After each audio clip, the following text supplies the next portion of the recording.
നമസ്കാരം. സ്പോർട്സ് ഇൻഫോയിലേക്ക് സ്വാഗതം.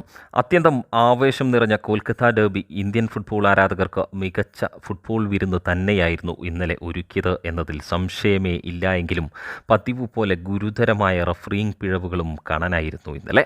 Mumbai city FC Mohun Bagan super giants മത്സരത്തിൽ കിളിപോയി പരക്കെ ചുവപ്പ് കാർഡ് വീശിയെറിഞ്ഞ രാഹുൽ കുമാർ ഗുപ്തയുടെ ചുവപ്പ് കാർഡ് ഇന്നലെ Mohun Bagan super giants management മത്സരത്തിന് മുന്നേ വാങ്ങിവെച്ചിരുന്നു എന്ന് തന്നെ സംശയിക്കേണ്ടിയിരുന്ന മത്സരം.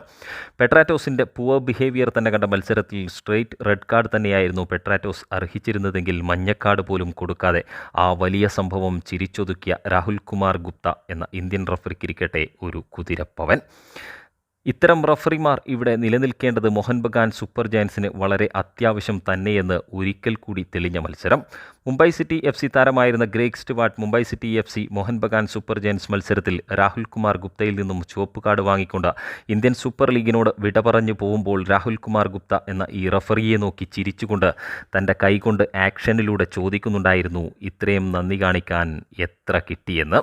ആ ചോദ്യം എത്ര അർത്ഥവത്താണ് എന്ന് ഇപ്പോൾ ഒരിക്കൽ കൂടി ഓർത്തുപോകുമ്പോൾ ഇന്നലെ ഈസ്റ്റ് ബംഗാൾ FC വിജയം അർഹിച്ചിരുന്നുവെന്നും വിജയം തട്ടിയെടുത്ത് സമനിലയിലാക്കി മോഹൻ ബഗാൻ സൂപ്പർ ജയൻസിന് സമ്മാനിച്ച രാഹുൽ കുമാർ ഗുപ്തയുടെ ആ വലിയ മനസ്സിന് തക്കതായ പ്രതിഫലം തന്നെ നൽകി അനുഗ്രഹിക്കണേ എന്ന് മാത്രമേ മോഹൻ ബഗാൻ സൂപ്പർ ജയൻസ് മാനേജ്മെൻറ്റിനോട് ഇപ്പോൾ പറയാനാവൂ.